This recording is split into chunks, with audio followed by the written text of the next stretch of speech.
Macedonio Fernández. Cirugía psíquica de extirpación. Se ve un hombre haciendo su vida cotidiana de la mañana en un recinto cerrado.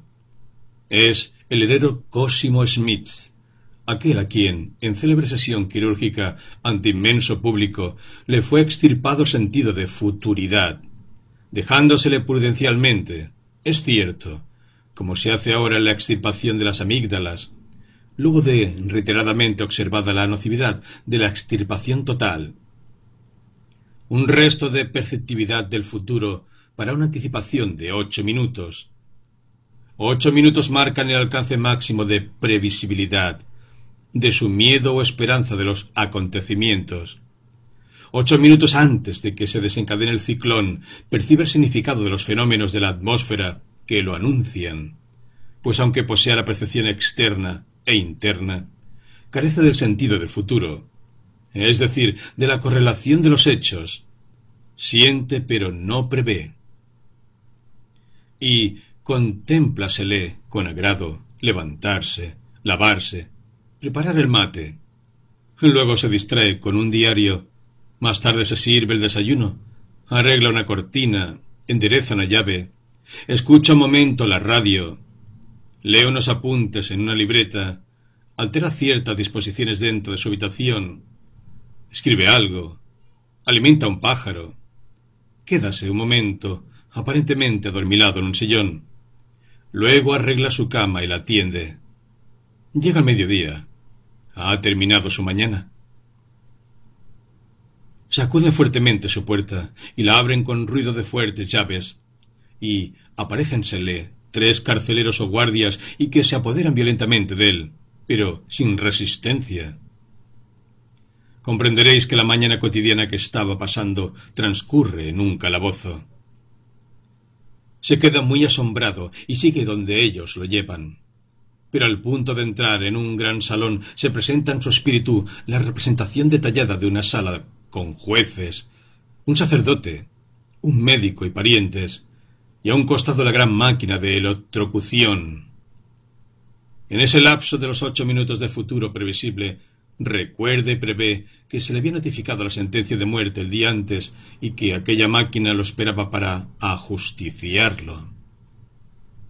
Recuerda también que un tiempo antes, cierta tarde recurrió a un famoso profesor de psicología para que le extirpara el recuerdo de ciertos actos, y más que todo el pensamiento de las consecuencias previsibles de esos actos. Había asesinado a su familia y quiere olvidar el posible castigo. ¿Qué ganaría con huir si el temor lo turbaba incesantemente? Y el famoso especialista no había logrado producir el olvido, pero sí reducir el futuro a un casi presente. Y Cosimo andaba por el mundo sin sentido de la esperanza, pero también sin sentido del temor. El futuro no vive, no existe para Cosimo Smith, el herrero. No le da alegría ni temor. El pasado, ausente el futuro, también palidece porque la memoria apenas sirve.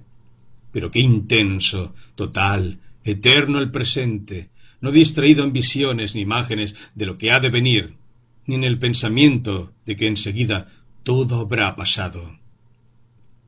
Vivacidad, colorido, fuerza, delicia, exaltación de cada segundo de un presente en que está excluida toda mezcla así de recuerdos como de previsión.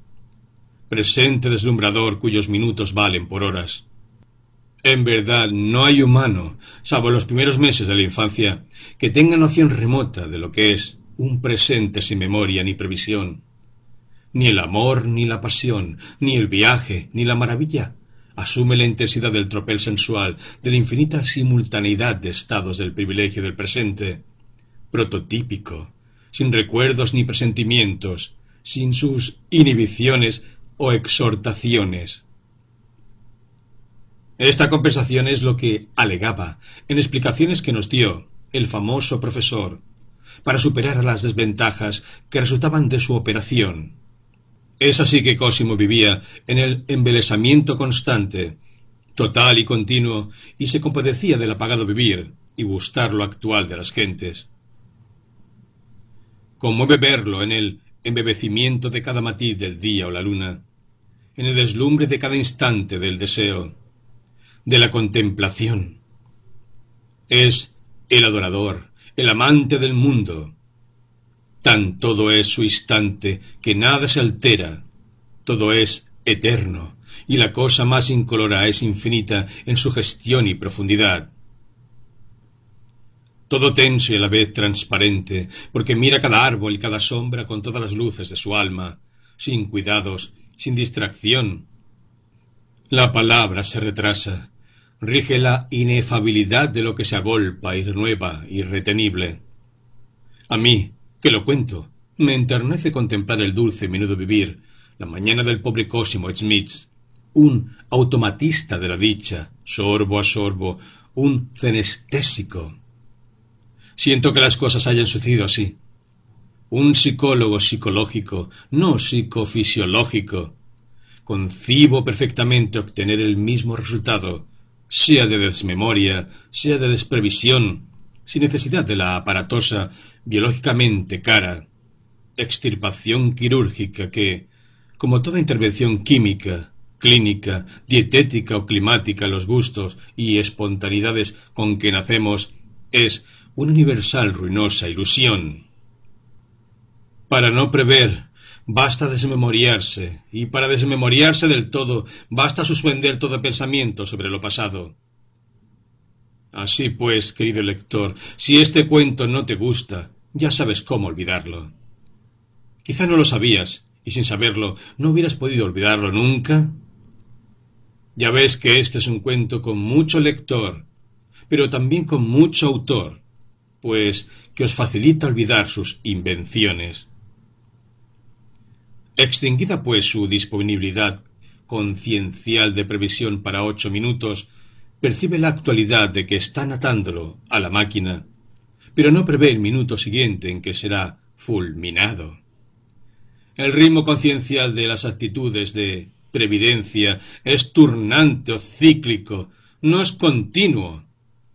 Aparte de que, por el abandono deliberado del ejercicio de prever, cada vez vive más en presente total, cada vez existe menos el instante que viene.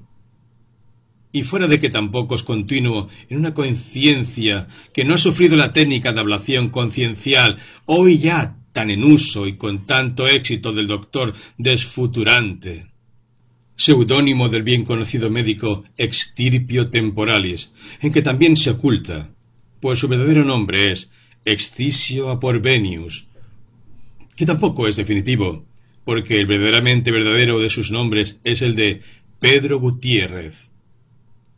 Denuncio, por lo demás, y a pesar de lo encantador de la acción de este cirujano, que se apropia de todos los porvenires que extirpa, con lo que ocurrirá que ningún contemporáneo tendrá el gusto de asistir a sus funerales.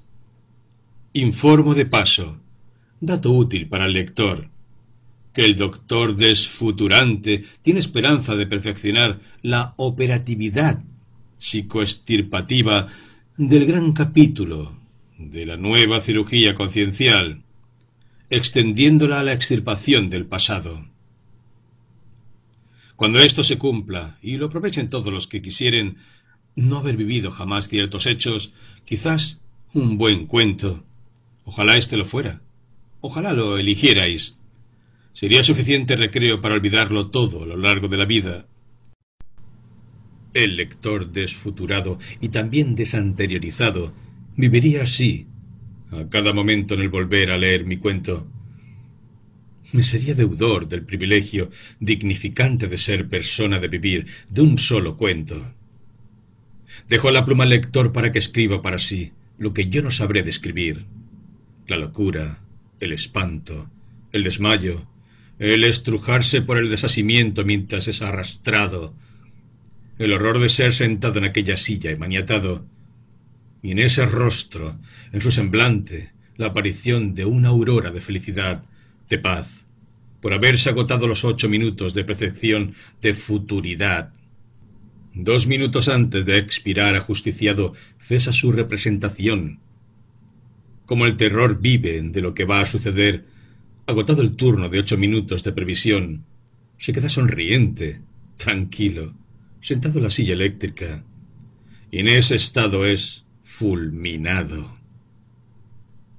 Porque, como acaso no lo hemos dicho y lo requiere urgentemente la composición inventiva de esta narrativa, la impulsión previdente de 8 minutos era seguida de una pausa de otros tantos minutos de absoluto reino del presente.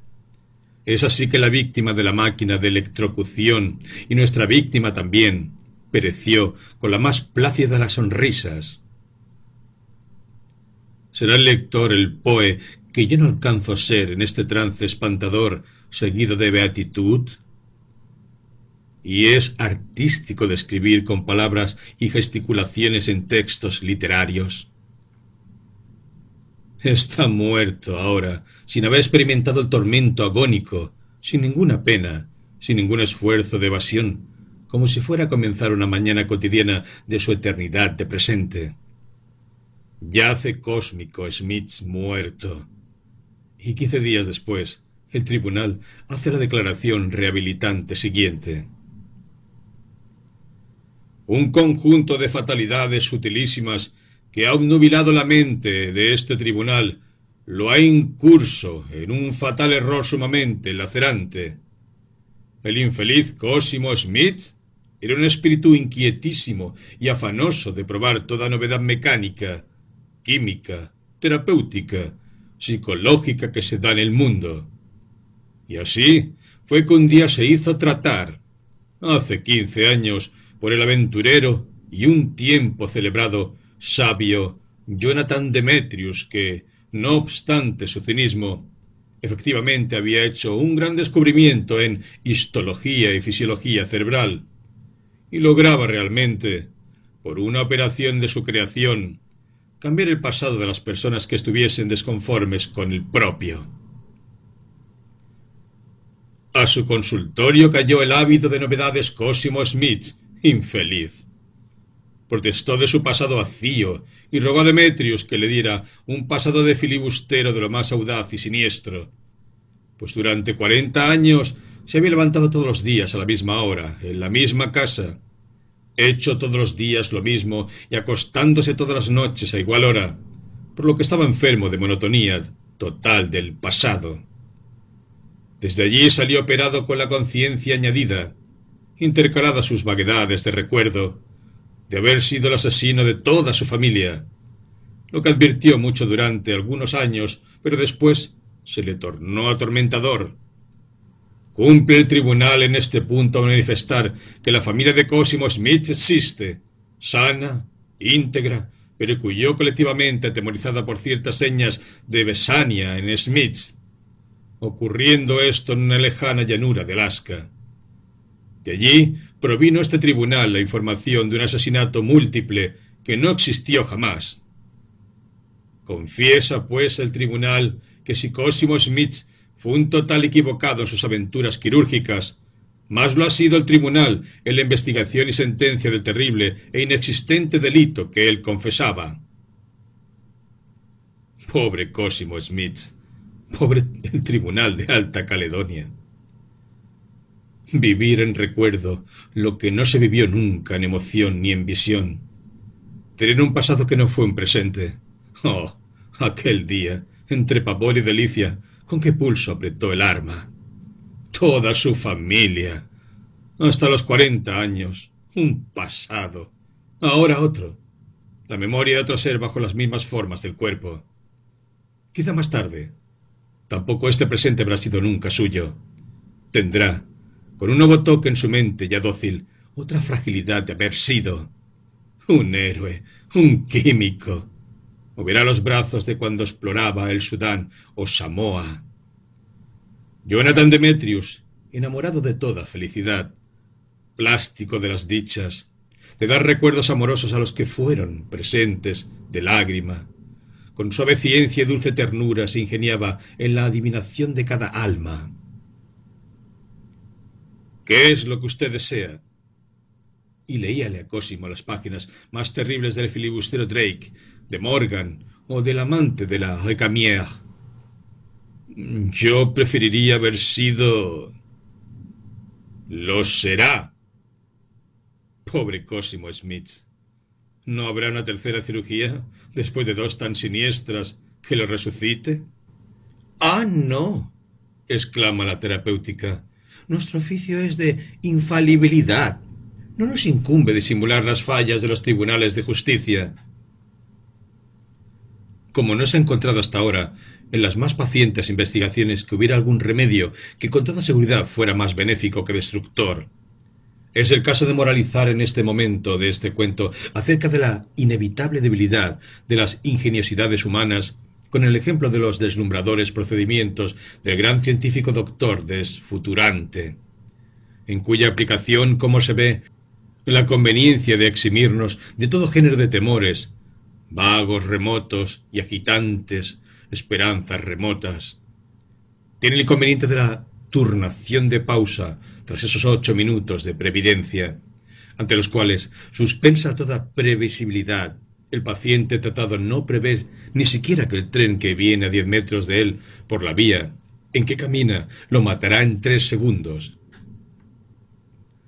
Al lector le toca, ahora que yo he cumplido con todo, cumplir con su deber de hacer como que cree.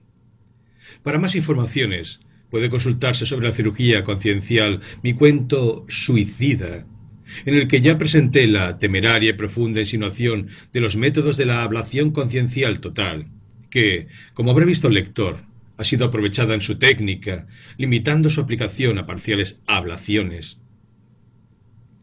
Murió en sonrisa, su mucho presente sin ningún futuro, su doble pasado no le quitaron en la hora desierta la alegría de haber vivido. Cosimo que fue y no fue, que fue más y menos que todos. Antes una palabra para las esperanzas. Manera de la psique sin cuerpo, manera de la inespacialidad de lo solo psíquico, manera de la identificación entre psiques meras y de la identidad para sí cada una. Manera de la comunicación directa entre psiques meras con identificación por cada una de los estados en ella promovidos directamente por la otra, como distintamente reconocibles y no pertenecientes a la corriente mental propia. Pero estos estados psíquicos otros, visitantes de nuestra fluencia psíquica propia, aunque reconocidos como ajenos y susceptibles de ser excluidos por nuestra eficiencia, por no llamarla energía psíquica, pueden ser prohijados por nosotros y sustituir y desviar, a veces para consuelo o vencer resistencia para mal, la temática psicológica de este momento de nuestra fluencia asociativa propia. Si aclaráramos lo que no me es dable ahora, y quizá nunca en mi forma actual psicofísica, estos hondos problemas de la posibilidad psíquica pura, conoceríamos que los cuerpos no son más que intermediarios, no poseedores, de un psiquismo universal siempre existente. Lo único que siente con toda simultaneidad, aun la simultaneidad del principio con el fin, del deseo con su satisfacción. Conoceríamos también que la sucesividad no es forzosa al ser y que la única realidad o ser es el psiquismo. Mantente en el misterio, lector. Para la psique no hay el en, no está en un cuerpo. Y en un cuerpo pueden manifestarse y recibir estímulos dos psiques tan extrañas una a otra como las que se manifiestan mediante dos cuerpos. La llamada doble personalidad es mera verbalidad, mala denominación. Doble personalidad es una abstrusidad, un inconcebible. Pero el hecho de dos personalidades es auténtico, y esta experiencia es suficiente para iluminar la no dependencia, la transparencia de la psique en los cuerpos. Otra ilustración es la falacia de las localizaciones en el cuerpo de los estados psíquicos. No nos duele la mano sino en el cerebro, y tampoco en el cerebro sino en un antes y un después de tal o cual otro estado psíquico.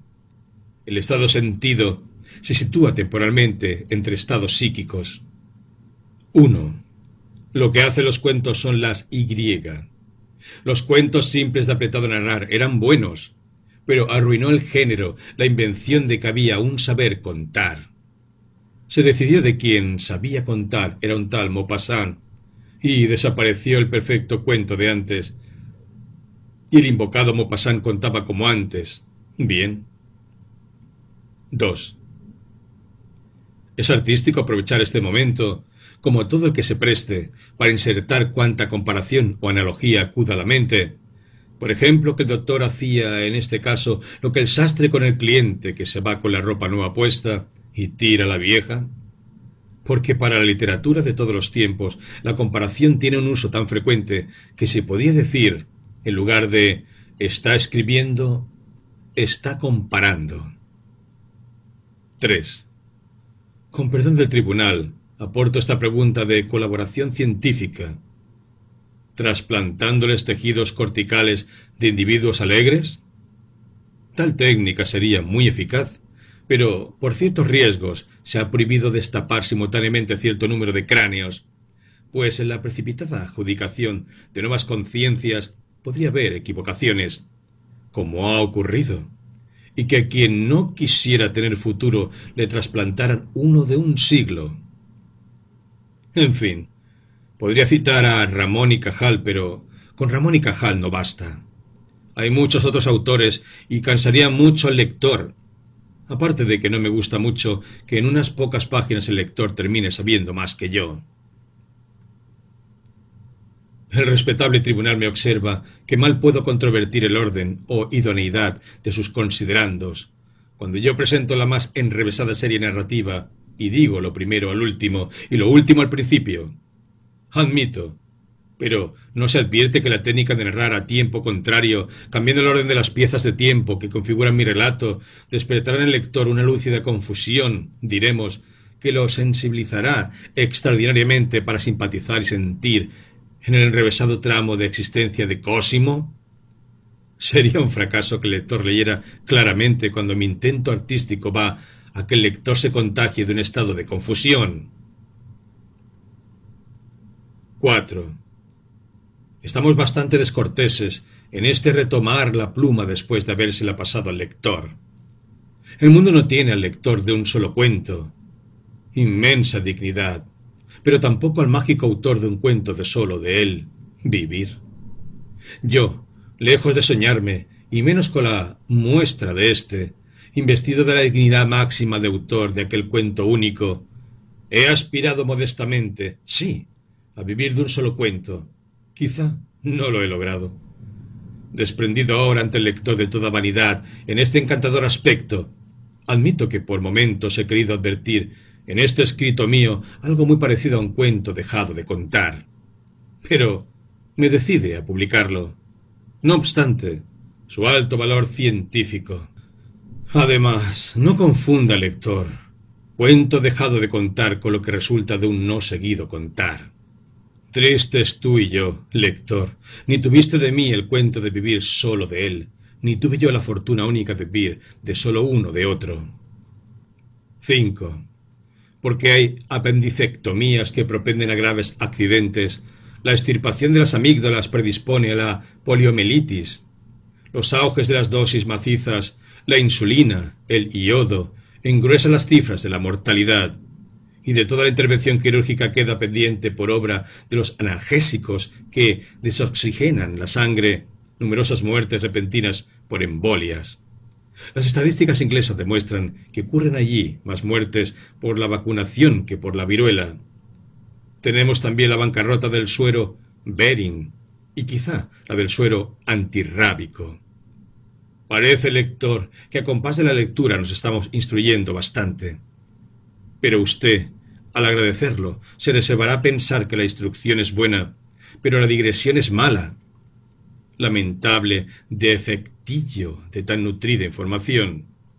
Yo no veo por qué una digresión.